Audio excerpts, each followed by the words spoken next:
नमस्कार, मैं हूं राजेंद्र देव और स्वागत आपका हमारी इस विशेष प्रस्तुति में। कल से हमने किसानों के विषय को लेकर इस विशेष श्रृंखला की शुरुआत की है। कल हमने आपको किसानों की व्यथा के बारे में एक तस्वीर दिखाने की कोशिश की। कल ही हमने आपसे वादा किया था कि इस पूरे हफ्ते गुरुवार तक हम इस श्रृंखला में आपको किसानों की सच्चाई के बारे में बताने की कोशिश करेंगे।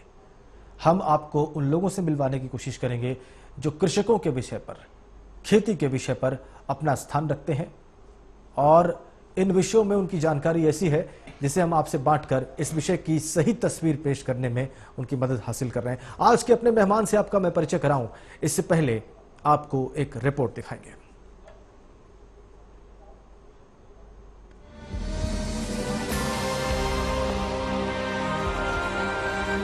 भारत एक कृषि प्रधान देश है। ये जुमला अब ठीक उसी श्लोक या मंत्र की तरह हो गया है जिसे उसका अर्थ न जानने वाले पंडे पुजारी भी धार्मिक अनुष्ठानों के समय गलत सलत ढंग से उच्चारित करते रहते हैं और उसे सुनने वाले उपस्थित श्रद्धालु जन ये समझते हैं कि मंत्रोच्चार करने वाला पुजारी काफी विद्वान है।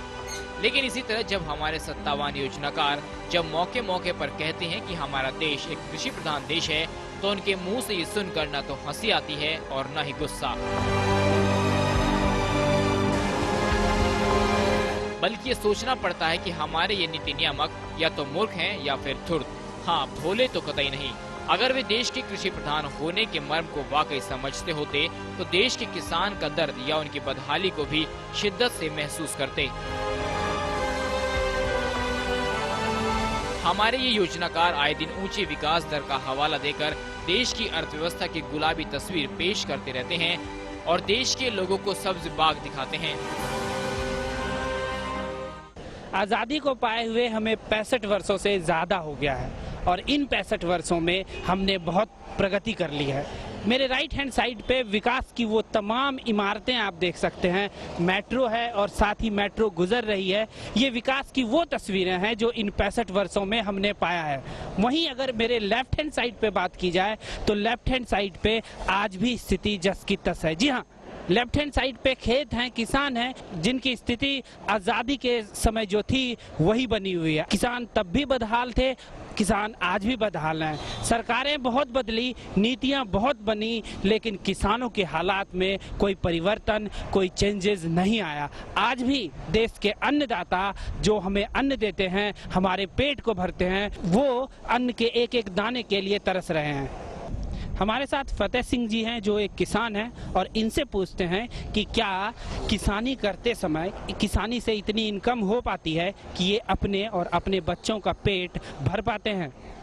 किसानी में गुजारे नहीं हो रहे जी। किसानी में इतनी पैदावार, इतनी लागत लग जाती है और अगर दूसरी जगह मजदूरी नहीं करें तो ये पेट भी नहीं भरे।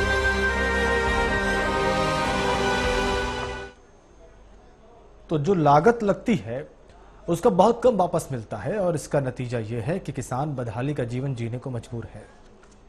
किसान की ऐसी स्थिति इतनी चर्चा के बाद क्यों है? किसानों को लेकर इतने नारे लगने के बाद भी किसान वहीं क्यों खड़ा है? किसानों का इतिहास क्या है? भारत में किसानों की स्थिति पिछले 100 वर्षों में क्या रही है? आज के इस अंक में हम इसी विषय पर बात करेंगे और ये बात करने के लिए इस वक्त हमारे साथ स्टूडियो में हैं डॉक्टर सर्वदानंद आर्या जी, पूर्व कुलपति हैं, उपकुलपति हैं हरियाणा कृषि विश्वविद्यालय के और विश्व बैंक के सलाहकार भी हैं। बहुत स्वागत आपका आर्या जी यहाँ पर। सबसे पहला प्रश्न मैं यही करूंगा आर्या जी कि आपका क्या आकलन है भारत में किसानों की स्थिति का? राजेंद्र जी, जैसा आपने अभी अपने इस न्यूज में दिखाया, जो भूमिका आपने दिखाई है, मेरा विचार इससे भिन्न बिल्कुल नहीं। मैं समझता हूं कि आज़ादी के बाद तो किसानों की स्थिति और बदतर हो गई है जी। आज़ादी से पहले तो किसानों की बुरी स्थिति के बारे में सुना करते थे क्योंकि हम आज़ादी के बाद ही पैदा हुए हैं। आज़ादी के पहले हमारा जीवन नहीं था। जो कुछ भी हमें ज्ञान है वो पुस्तकों से है जी। और प्रेमचंद्र जी के नावल पढ़े तो हमने किसान की बदहाली देखी, खासतौर पर उत्तर भारत के अंदर जी। और वो सिर्फ उत्तर प्रदेश में ही नहीं, बाकी आसपास के इलाकों में भी किसान की स्थिति वही थी जी।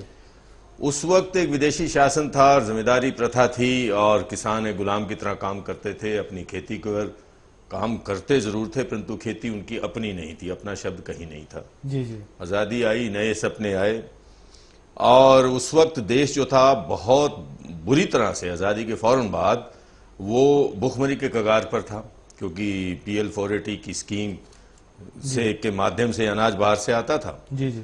और अपनी नीतियां भी अमेरिका साथ देता था, ऑस्ट्रेलिया भी अपनी नीति, क्योंकि जो पूंजीवादी देश थे जी। वो भारतवर्ष की इस क्षमता को जानते थे कि यहाँ किसान भी मेहनती है और जमीन भी उपजाऊ है जी। और यदि इनको फलने फूलने का मौका दे दिया गया तो ये विश्व में एक बहुत बड़ी शक्ति बनकर उभरेंगे जी।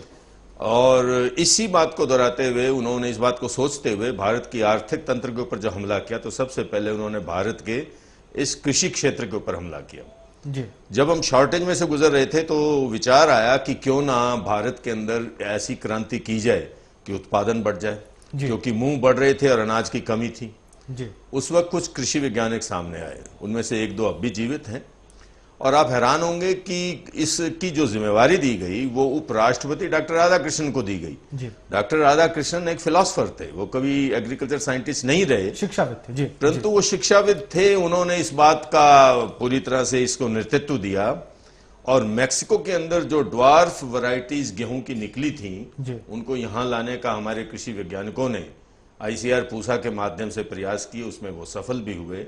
डॉक्टर स्वामीनाथन थे, डॉक्टर पॉल थे और बहुत सारे व्यक्ति जिनका नाम लिया जा सकता है।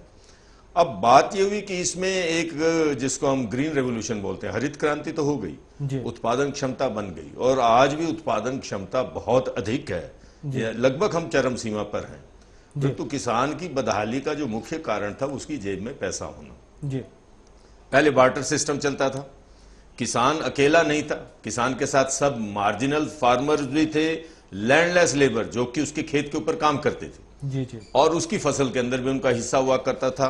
एक बड़ा अच्छा भाईचारा चलता था और उस भाईचारा के चलते किसानी भी अच्छी हो जाती थी और जो खर्च था वो भी कम था।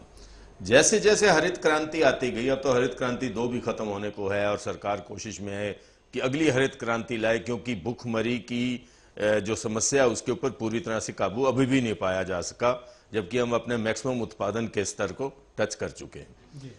उस हरित क्रांति में किसान को बदहाली इसलिए हुई और बहुत सारी आत्महत्याएं जो रोज आप सुनते हैं और किसान पॉलिटिकल तांत्रम्स का भी शिकार हुआ कि समर्थन मूल्य बढ़ाने के नाम पर किसान को एक वोट बैंक के रूप में भी इस्तेमाल किया गया।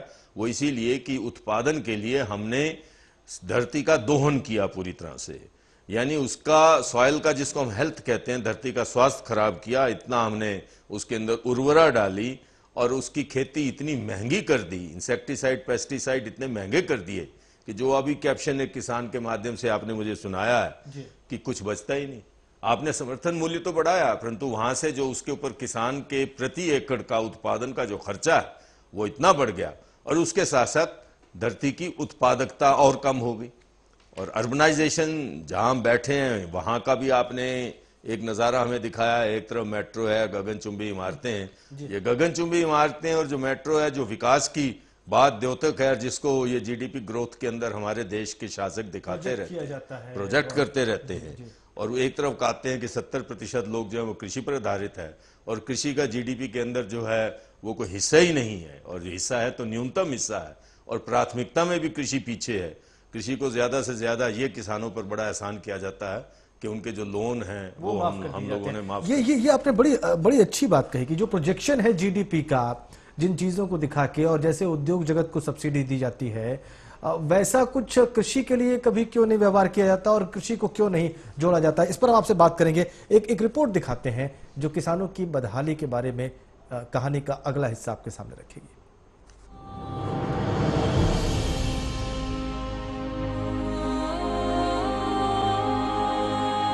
सवाल उठता है कि खेतीबाड़ी पर निर्भर लोगों की ऐसी दयनीय स्थिति क्यों है? आखिर क्यों किसान आत्महत्या का सिलसिला नहीं थम रहा?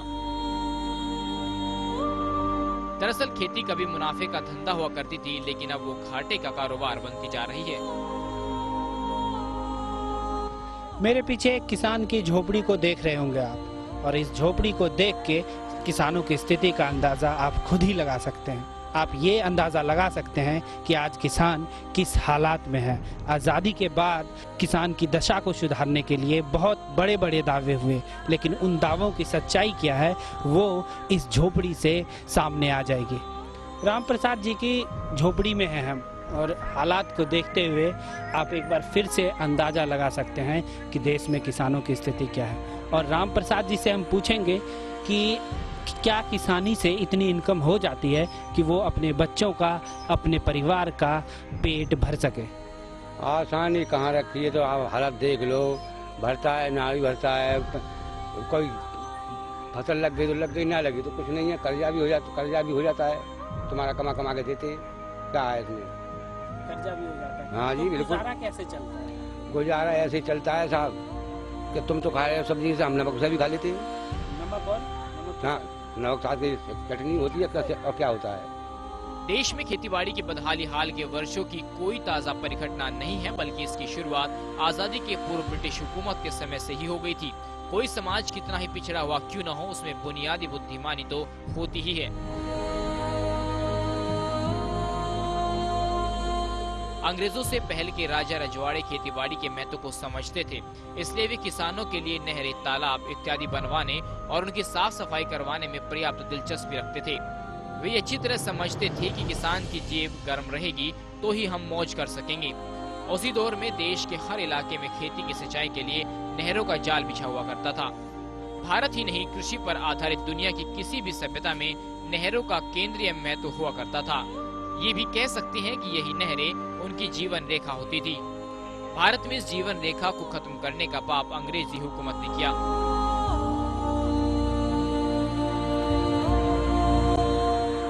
जहाँ जहाँ उन्होंने जमींदारी व्यवस्था लागू की, वहाँ नहरें या तालाब सब सूख गए या फिर उन्हें पाट दिया गया।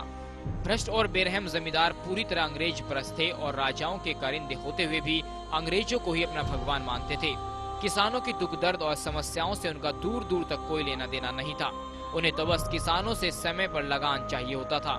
समय पर लगान न चुकाने वाले किसानों पर जमींदार और उनके कारिंदे तरह तरह के शारीरिक, मानसिक और आर्थिक जुर्म ढाते थे। रही सही कसर सूदखोर महाजन पूरी कर देते थे, जो किसान को कर्ज और ब्याज की सलीब पर लटकाए रखते थे। तो इस तरह ब्रिटिश हुक्मरानों के संरक्षण में जालिम जमींदारों और लालची महाजनों के दमन चक्र के चलते भारतीय खेती का सत्यानाश हुआ है।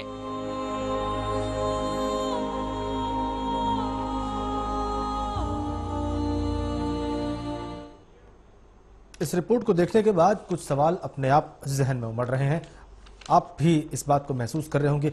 आर्य साहब, ये जो रिपोर्ट थी अभी इसने बताया कि जमींदारों की जो प्रणाली अंग्रेजों ने लाई थी उसमें ही दमन चक्र के बीज थे और नहरों के सिस्टम को भी उन्होंने खत्म कर दिया। और आप अभी कह रहे थे कि आज़ादी के पहले स्थिति बेहतर थी, कुछ कंट्रास्ट हो रहा है सर। आज़ादी के पहले की स्थिति ये थी कि किसान जी रहा था, इतनी आत्महत्या नहीं करता था। किसान आज पूरी तरह से उसको खुशहाल दिखाने का प्रयास किया जा रहा है और वो आत्महत्या कर रहा है। तो हमें जो समाज के विचारक हैं उनको सोचना पड़ेगा, या हम कृषि से जुड़े हुए जो वैज्ञानिक हैं उनको भी इसकी सफाई देनी पड़ेगी।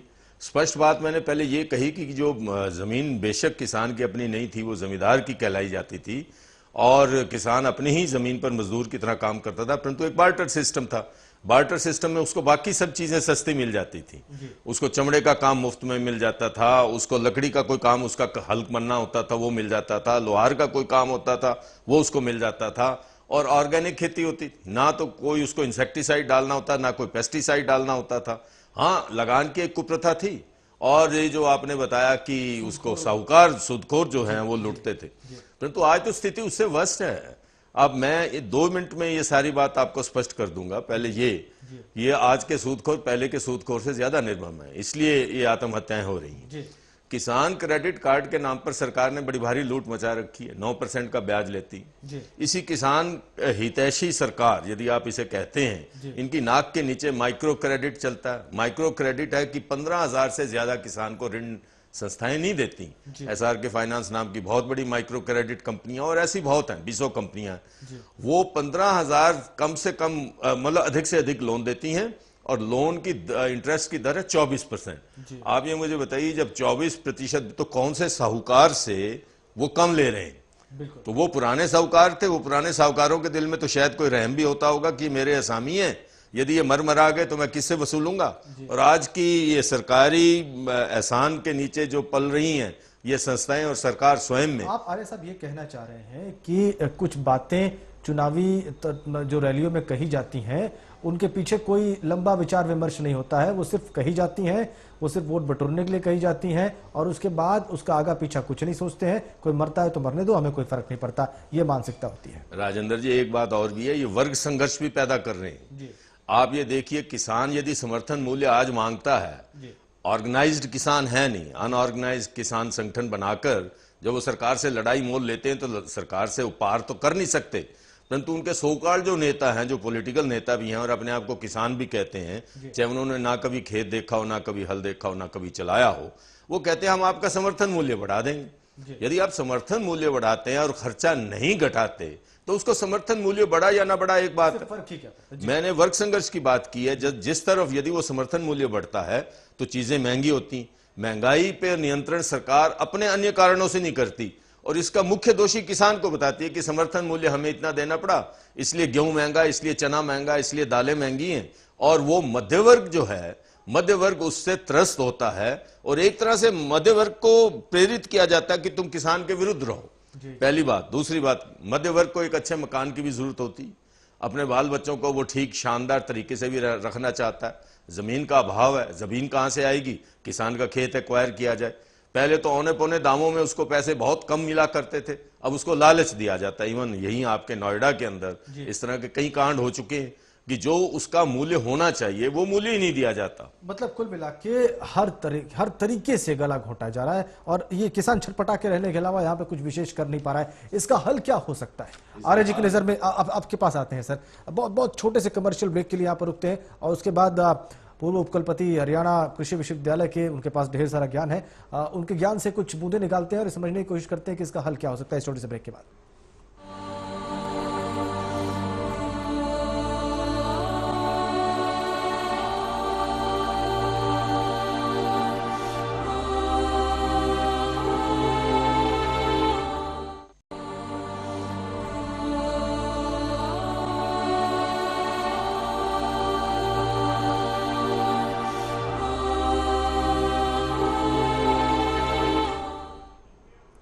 इससे पहले कि हम आगे बढ़ें और कृषि मामलों के विशेषज्ञ सर्वदन आर्या जी से कुछ और बातें समझें, कुछ समस्याओं के हल की ओर बढ़ें, एक और रिपोर्ट प्रस्तुत करते हैं।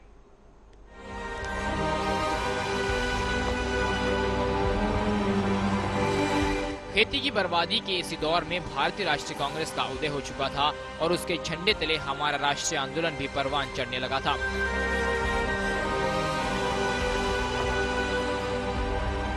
किसी भी आह को कोई न कोई आवाज मिलती ही है। सो राष्ट्रीय आंदोलन के चलते किसानों के राजनीतिक शुभचिंतक भी उभरने लगे थे। क्योंकि वे लोग भारत की मिट्टी से जुड़ाव रखते थे, इसलिए भारत को और भारत की समस्याओं से बखूबी वाकिफ थे। उनका इतिहास बोध भी सचेत था। वे जानते थे कि बरतानवी राज के पहले भारत समृद्ध था और उसके शहर उस वक्त के पेरिस, लंदन आदि के मुकाबले ज्यादा समृद्ध थे। तो इसलिए कि भारत की खेती हरी भरी थी और देश के अलग अलग इलाकों में परंपरागत उद्योग धंधों का जाल बिछा हुआ था। अंग्रेज आए तो उन्होंने यहाँ की खेती को ही नहीं, उद्योग धंधों को भी चौपट करने का सिलसिला शुरू कर दिया।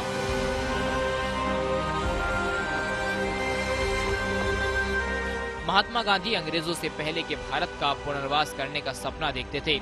आजादी मिली तो लोगों को उम्मीद बंधी कि गांधी का सपना परवान चढ़ेगा, लेकिन दुर्भाग्य से ऐसा नहीं हो सका। गांधी और उन्हीं की तरह सोचने वालों को प्रतिक्रियावादी और दकियानूस कहा समझा जाने लगा।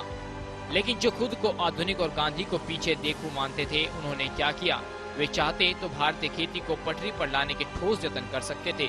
उनकी भी विकास दृष्टि अपने पूर्ववर्ती गोरे शासकों से ज्यादा अलहदा नहीं रह पाई।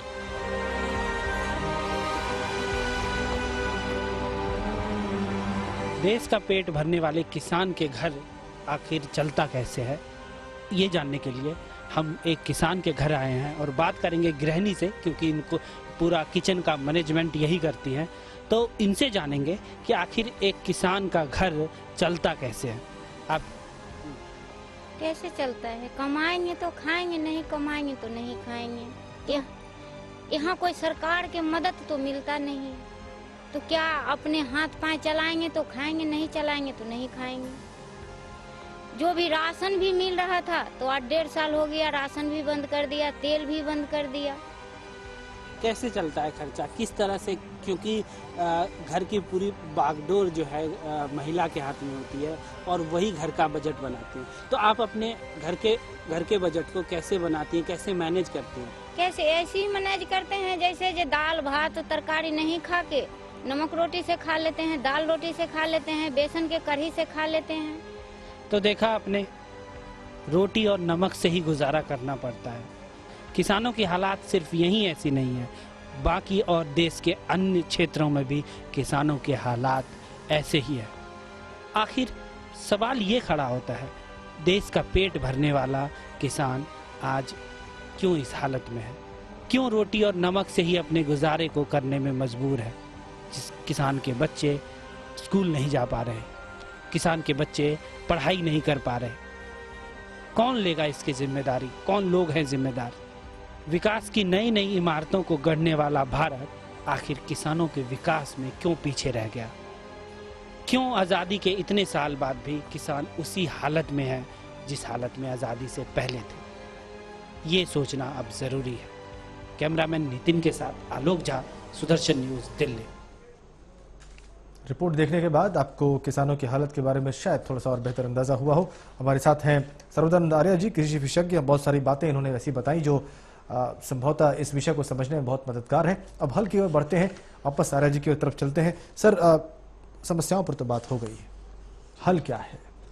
देखिए, यदि हम हल की बात नहीं कहेंगे तो आज की जो वार्ता है उसका कोई वो निष्फल जाएगी जी। हल बहुत स्पष्ट है, किसान को भी पता है, सरकार को भी पता है, क्योंकि मुझे मौका मिला था एक बार प्लानिंग कमीशन में एग्रो क्लाइमेटिक जोन 6 के चेयरमैन के रूप में काम करने का, और हमारे वर्तमान प्रधानमंत्री उस वक्त प्लानिंग कमीशन के वाइस चेयरमैन थे जी। ये एग्रो क्लाइमेटिक जोन 6 क्या है जी? ये एग्रो क्लाइमेटिक जोन 6 क्या है? एग्रो क्लाइमेटिक जोन 6 ये है कि उत्तर भारत के 6 प्रदेशों को उन्होंने उस जोन 6 में रखा हुआ है।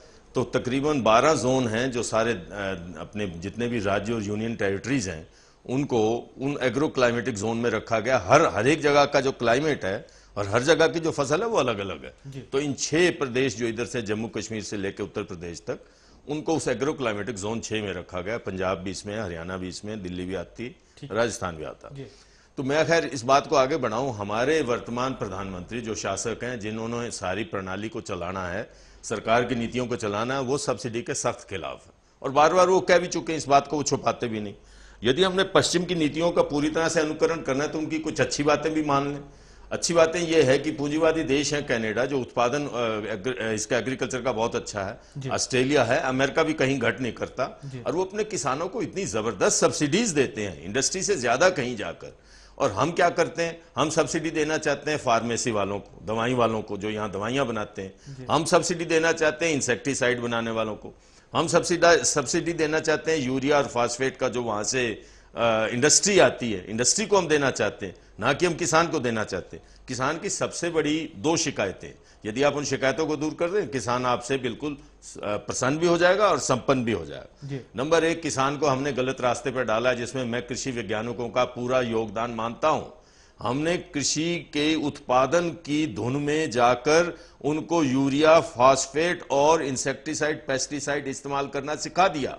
उसे धरती विषैली हो गई और कृषि की जो उत्पादन स्थिति है उसके ऊपर बड़ा भारी असर हो रहा है, और जितनी बीमारियां हैं वो आज उसी वजह से हो रही है, क्योंकि जमीन भी विषैली है और पानी भी विषैला हो गया और लागत बढ़ गई। अब हमें सबसे पहले काम तो ये करना होगा कि ऑर्गेनिक फार्मिंग की तरफ चलें, जो हमारी पारंपरिक खेती है, नेचुरल खेती है, कुदरती खेती है, उसकी तरफ चलें और किसान को ये बताएं कि उत्पादन क्षमता में कोई लंबा चौड़ा फर्क नहीं आने वाला, परंतु आपके खर्चे में बड़ा भारी सुधार आने वाला है। जो आपको समर्थन मूल्य मिलता है उससे कम खर्चा यदि आप होता है तो आप बचा पाएंगे। पहली बात तो ये है। दूसरी बात ये है, जो आज लोकसभा के अंदर, क्योंकि अभी तो हंगामा हो रहा है, आगे जाने वो बिल आएगा कि नहीं आएगा, परंतु ऐसा सुना है कि वो बिल आने वाला, रिहेबिलिटेशन रिसेटलमेंट बिल, जमीन का अधिग्रहण करने की जो बड़ी बड़ी बातें हो रही हैं। अब आप ये बताइए, एक तरफ ये कहते हैं कि जमीन का जो उपजाऊ जमीन है उसका अधिग्रहण नहीं होना चाहिए, दूसरी तरफ उसको बिल लाते हैं कि किसान को उचित कंपनसेशन दे दी जाए, बाजार भाव पे दे दिया जाए। आप ये बताएंगे, यदि जमीन ही नहीं रहेगी, आप किसान को लालच में डालेंगे क्योंकि वो अपनी अर्थव्यवस्था से जूझ रहा है। जैसे अभी एक महिला ने कहा कि हम तो अब बीपीएल भी नहीं रहे, बिलो पॉवर्टी लाइन भी नहीं कि हमें राशन ही मिल जाए। तो इस प्रकार की अर्थव्यवस्था से जूझता हुआ वो लालच में फंस पे, यदि आप 1 करोड़ उसे देते हैं तो वो 1 करोड़ तो ले लेगा, परंतु उसकी कितनी जनरेशन तक वो पैसा चल पाएगा।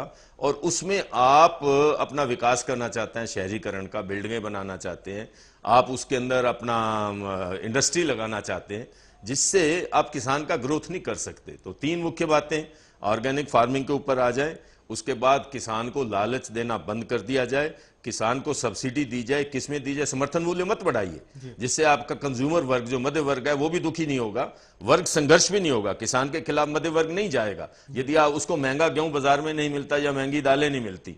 और दूसरी बात यह है कि आप यदि सब्सिडी क्यों रोकते हैं, सब्सिडी आप उसको दीजिए, किसान को ये रीढ़ की हड्डी की तरह काम करती है।